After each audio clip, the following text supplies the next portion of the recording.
So we're just coming off of a very inspired time of having our most esteemed elders from the Artai lineage, from the Lumpur Cha lineage, come to visit. Lumpur Liam, the head of our order in Thailand, and Lumpur Jundi, a very senior monk who was ordained around the same time as Lumpur Pasano. And so for many of us, just hearing how others are speaking about that experience, it was, I think, just 5 or 6 days, but there's a sense of inspiration and taking in kind of a sense of what the practice means, what it's for. And I thought that I might talk a little bit about Sangha and why Sangha is so important for us, the meaning of Sangha, and having contact, actual physical contact with beings who are very well accomplished in Dhamma, and how important that is for us, and how kind of going it alone or just relying strictly on the Buddha's teachings and not having contact with other spiritual beings, but especially those who have really come to a very higher sense of understanding the path, how much easier it is for us and how much more of an access we have to the path, to the teachings of the Buddha, through the living beings that are practicing well and practicing directly and insightfully and with integrity. So those words are words that we chant almost every day, and they can have a kind of a rote feeling to them when you chant them over and over again. But they're meant as a reflection for us. So there can often be a question about what are we actually doing when we're chanting, and what we're usually doing is providing ourselves with insight and something to be grateful for and to aim for, and to bring our minds up. So we're like bringing our minds out of the muck in a way. And so most people have heard this over and over again, but there was a time when Ananda, who was the Buddha's cousin, was speaking to the Buddha and came to this insight where he said, it seems to me, he says to the Buddha, he's also his attendant, and spent, I think it was about 25 years as his attendant, which is in and of itself an incredible gift, and something that allowed Ananda to be so close to the Buddha. And the Buddha said, so when Ananda said he had this insight that the Sangha was half of the holy life, and the Sangha seems to me that the Sangha is half of the holy life. It's like, it has that much meaning to it. It's so important. And the Buddha, as we have heard so many times before, says, say it's not, that is not so, Ananda. The Sangha is the whole of the holy life. And there is the Buddha actually saying how absolutely important it is for us to have these beings that are so well accomplished in Dhamma. And just to add a little bit of education around that, the word Sangha, there's a couple of different meanings to it. But when the Buddha refers to the noble Sangha, the noble lineage, the noble Sangha, he's specifically referring to any being, whether it's a monk or a layperson, a nun, any human being that has realized at least the first level of enlightenment, which is called stream entry. So that's the noble Sangha would be any being who has realized is either on the path to stream entry, or any of the above, which would be once returner, a non-returner, and a fully awakened being, an arahant. And in this way, when we are often chanting, and even just in our daily chant that I'm mentioning, that's directly referring to the noble Sangha, not a general word. And it says so in that chant, that is the 4 pairs, the 8 kinds of noble beings. And so the four pairs or eight kinds of noble beings are those beings that are on the path. They have realized the path to stream entry, for example, or the fruit of stream entry. And then those two pairs go for each of the once returning, non-returning, and then arahant. And so that's when the Buddha is talking about that as the noble Sangha, it's really taking a refuge in those beings that have realized the Buddha's teachings and essentially have drawn themselves into the stream of Dhamma, so that there is no returning from away from that there is an inevitable stream into enlightenment, and that is the direction where those beings are absolutely headed. There isn't a sort of falling back from that within a certain amount of time. And then the word Sangha in general, at least from the perspective of the suttas, is referring to the monastic Sangha. And so the word Sangha just means that the monastics, those who've taken on the vows and ordained. And specifically in the suttas, when the Buddha is referring to the community of practitioners, then that's called the Fourfold Assembly. And those are the lay men, lay women, and the nuns and monks. So we have these designations that the Buddha has spoken about, and he has said over and over again in so many suttas just the importance of living in harmony, having other practitioners who are helpful to us, being around others. And I think there's a lot of gratitude I have within the Lumpur Cha Sangha, because Lumpur Cha emphasized this more than many other monastic communities, that it was through living together that one really had the potential for the greatest amount of growth. And just coming back to the obvious experience of this time that we had with Lumpur Liam and Lumpur Jundi and the other visiting monks, it's so obvious just how much being in the presence could even create just a sense of a field of metta, a field of warmth and inspiration. So I think many of us are still riding off of that. And for me, it was just so many times just being around Lumpur Liam and seeing the other community members, spending time with him, and even more so than just the words he spoke, just the Dhamma he spoke. It was just being around him and Lumpur Jundi as well, just their physical beings, and watching how they behaved, how they were so graceful in their movements, and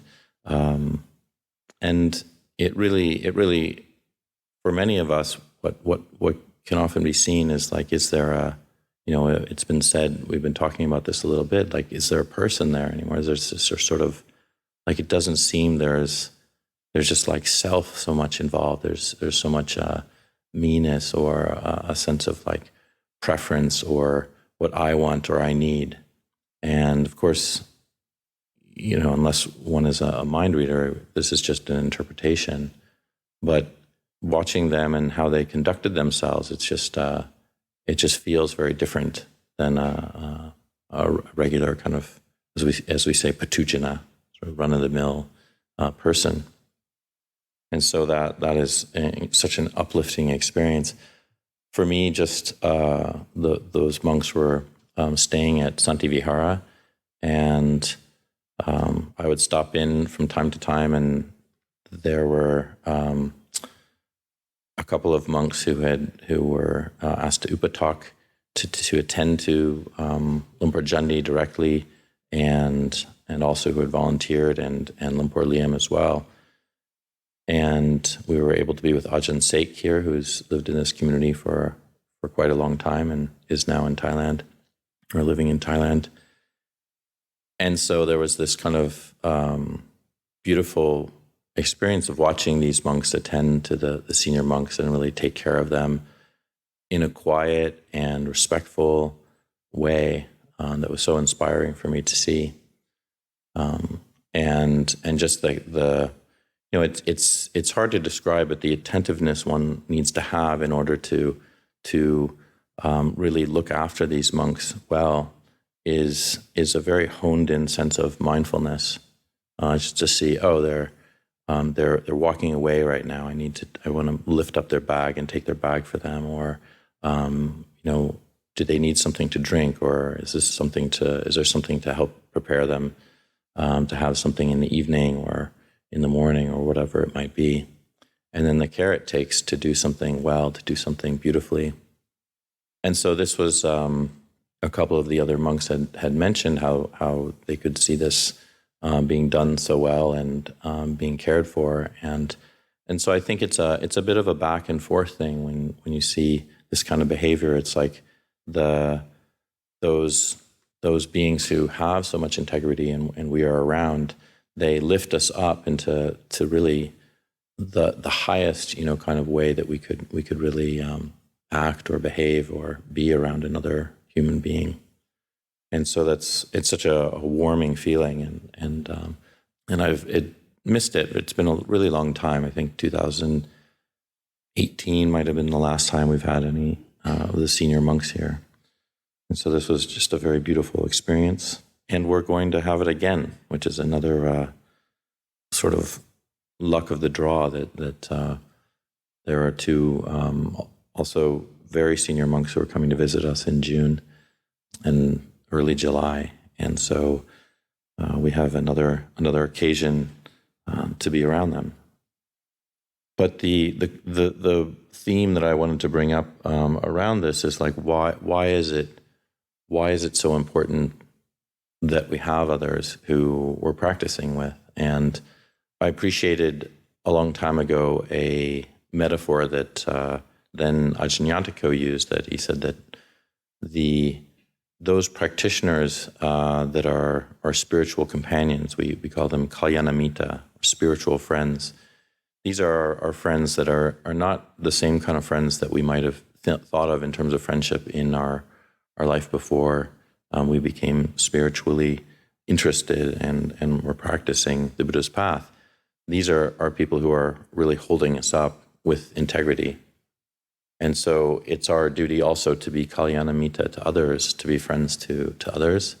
But what then Ajahn was talking about is he said that the spiritual community and those who are our kalyanamita, and whether it be, as I was saying, the noble Sangha or the monastic, the monastics we live with, that Sangha designation, or the Fourfold Assembly, all of us as practitioners, we're constantly informing each other about our practice, where we stand, where we are. We're mirrors to each other. And without that, then really the holy life would likely fall apart, because it is so difficult to really practice on one's own, to not have just a sense of, even just that sense of others practicing with us. I was speaking the other day to someone about how some people will get up at the same time as the monks at Abhayagiri are getting up.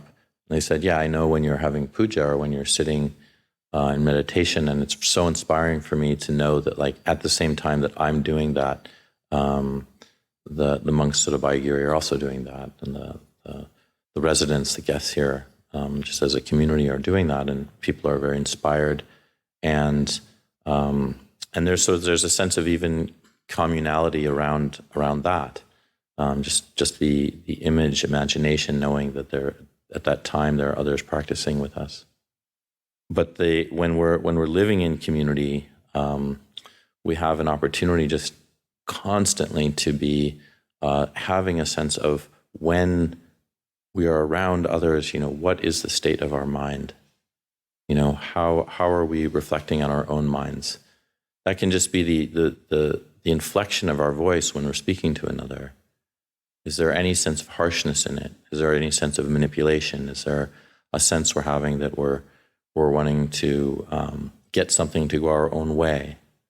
Or are there other situations where we feel possibly offended by another person, and we put our armor up and we want to protect ourselves. And then we engage in speech that we later regret. Or there are times, as I've been speaking about, where we're seeing two individuals interact and we just become so inspired by how they're engaging with each other. Even through non-speech, when you're seeing other people in the community interact, and it's just done in silence. Something like the bowl set up in the morning, just watching the monks set up their bowls, or watching the dish cleanup, or being in the room where the monks are washing the bowls, and just seeing in silence how something like this occurs and how beautiful it is. Nothing really needs to be said and nothing is left undone. It's just everybody knows their part and works together, but without having to speak. And this is a really wonderful quality. It doesn't come about without effort. There takes a lot of effort to notice and to see and to be clear about, what are other people communicating with their bodies? What are we communicating with our own bodies? And so this metaphor that I don't think I even mentioned yet was that Ajahn was talking about was that really community is like a crutch. It's like a crutch that you use if you have like a broken leg. And that broken leg is just the sort of still being mired in defilements, not quite having possibly attained a level of realization.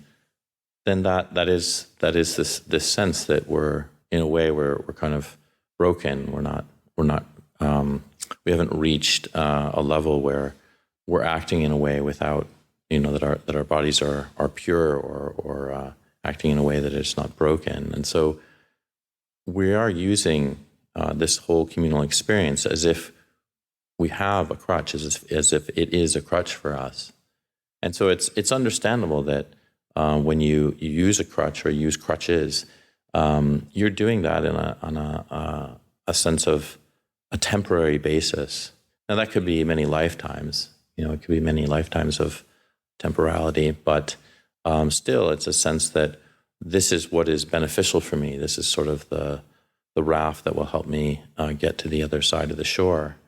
And it's necessary, it's needed, and it's helpful. And as I said, for those who don't have these crutches, maybe for those who are doing this alone, it might take a very long time to really understand the Buddha's teachings without that communal support, without that kalyana mitta.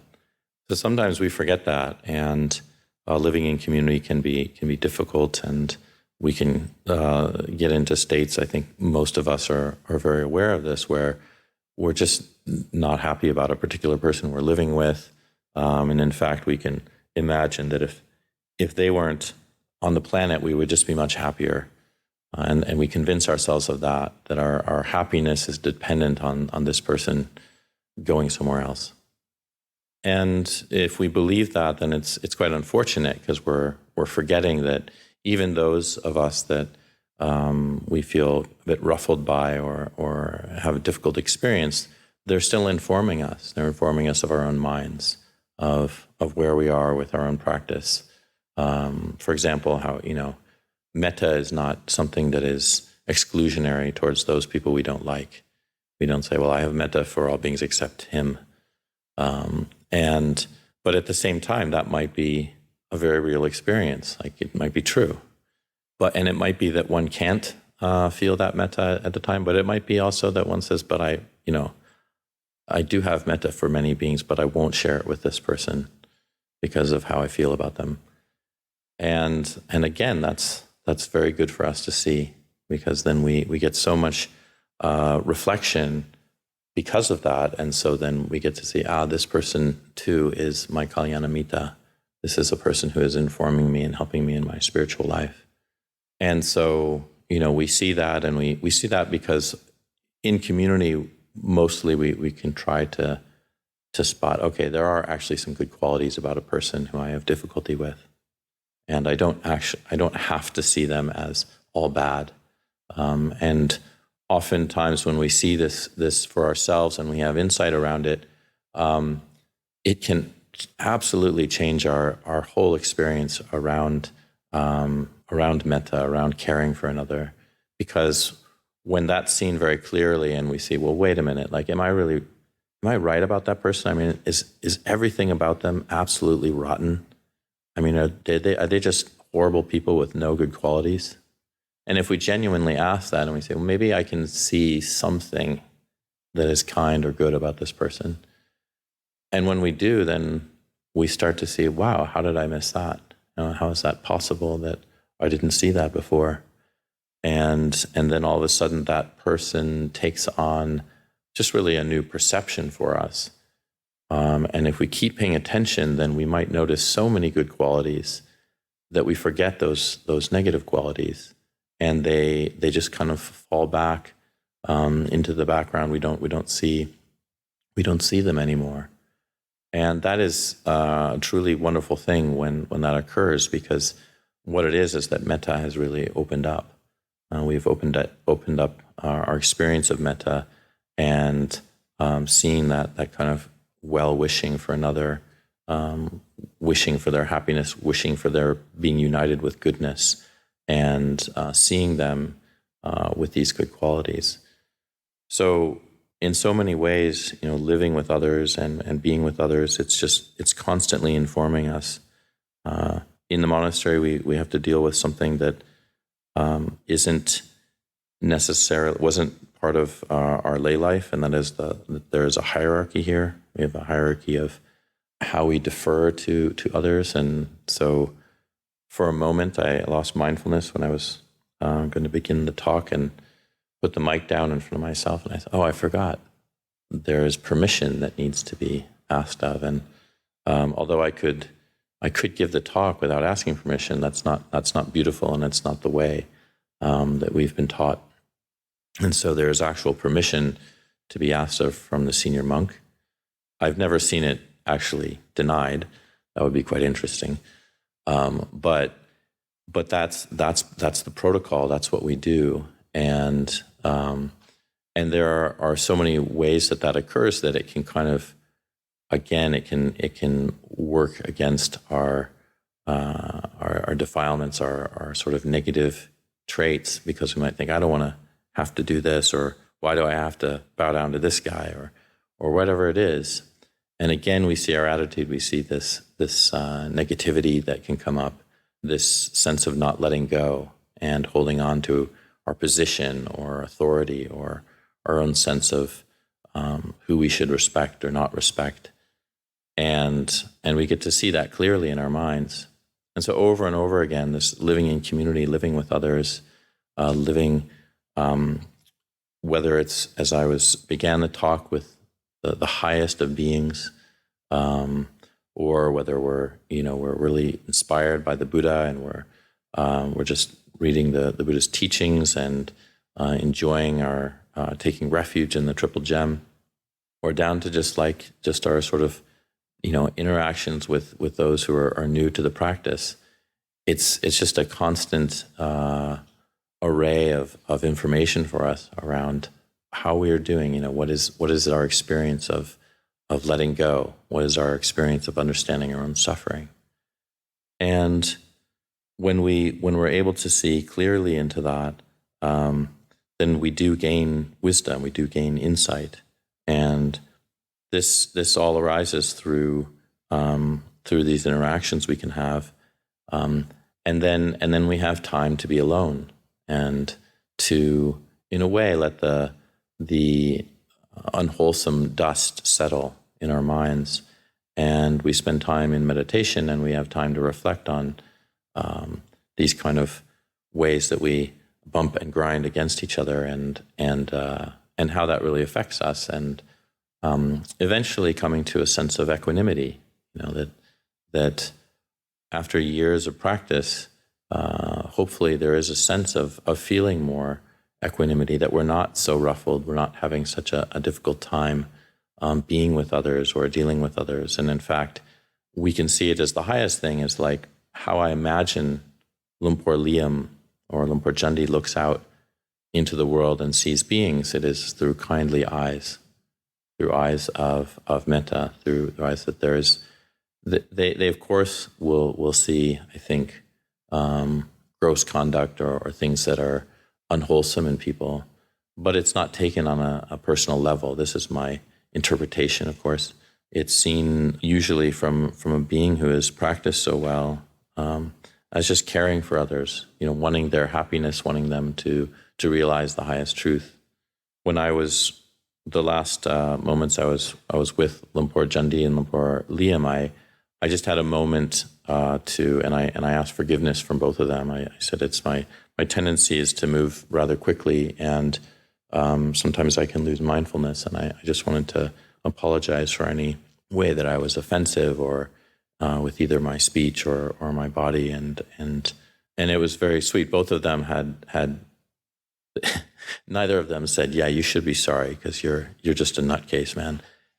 They were just very beautiful. Lumpur Jandi said, "Oh, this is just your character. There's nothing wrong with it. It's each of us has our own character, our own tendencies." So I didn't have any kind of sense of offense from how you were, and then Lumpur Liam was just very sweet, and I don't actually remember what he said, but I remember just his smile and his eyes and how he looked at me after Ajahn Sek was translating this for me. So we have these so many of these potential times that we can just gain so much from our Kalyanamita, our those who we are practicing with. And in this talk, I've spoken about obviously the highest forms, those who beings who we really take refuge in, and we see as like they're the ones who are really showing us that the path can be followed, and that there can be fruits to that path, and we can really aspire to see like, okay, the way that they've practiced has been spelled out. They've worked it out. They followed the Buddhist teachings, and we can see just in their own behavior how they are with other human beings, how they conduct themselves when they're also just like in their kutis, when some of the upataks were with them. And we can be so inspired by that. And then with others, we try to do the same thing. We're trying to see the inspiration we gain through others, and then have so much of that reflected upon ourselves to see where we can move in similar directions when we see wholesome behavior, and let go of our unwholesome tendencies. It's kind of like, when you see two people arguing, and when you notice in yourself that kind of pain that occurs in seeing that, and the wish for them to be in harmony, that's something to celebrate in yourselves. Because a worldly tendency might be the opposite, like, ooh, that's interesting. Oh, I wonder if this is going to get more amped up. That'll be cool. Let's see what happens. And we might be entertained by that, and that's a very sad thing, because in a worldly way, that's what can actually occur as just something common. The sort of the office gossip, or the kind of sense of like what our neighbor did that was so wrong to another neighbor, and it's just very sad when our minds are brought to that in a desirous way, wanting more. And especially we can see that with our tendency towards entertainment, towards wanting to see that. And so when our minds, the Buddha's teachings is more rejoicing in harmony, and people living together in peace and happiness. And that's when we feel that way, and when we see that, and when we are pained by seeing others not getting along, even though we might know that, well, that's just the truth of things, but we wish for their happiness, that is something in the mind that we can rejoice in, we can be happy with. And especially for ourselves, as I've been emphasizing a lot in this talk, is when we are in community, we are with others, and we choose the path of carefulness, caring, harmonious behavior, and even to the point of maybe apologizing for something that we think we have no need to apologize for, just so we can heal a relationship or take care of another person who might be feeling negative These are things that are praised, something that is quite beautiful for us to really think about and emphasize within ourselves, and then also see in others. When we see others acting in these ways, we can take note of it and put it on the sort of the front burner and really kind of say, okay, how can I bring this harmony into my own life?